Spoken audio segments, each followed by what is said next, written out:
আসসালামু আলাইকুম ভিউয়ার্স, আশা করি সবাই ভালো আছেন। আজকে আমি আপনাদের সাথে মুরগির গিলা কলিজা ভুনা রেসিপিটি শেয়ার করব।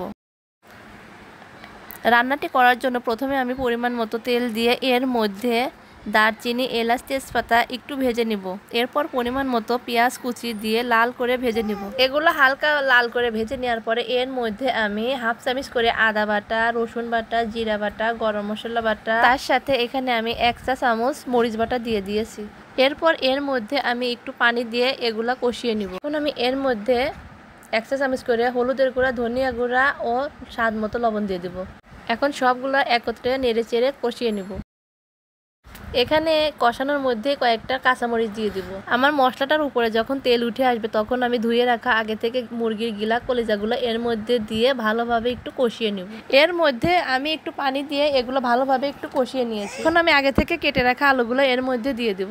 এখন আলুগুলোর সঙ্গে এই গিলা কলিজাগুলো আর একটু কষিয়ে নিব। ঝোলের জন্য এখানে পরিমাণ মতো পানি দিয়ে দিব।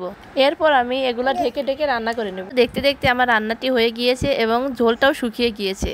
এখন আমি এগুলোর উপর জিরা গুঁড়া দিয়ে নামিয়ে নিব। আজকের ভিডিওটি কেমন লেগেছে অবশ্যই কিন্তু কমেন্ট করে জানাবেন। আজকের জন্য এতটুকু। সবাই ভালো থাকবেন, সুস্থ থাকবেন। আল্লাহ হাফেজ।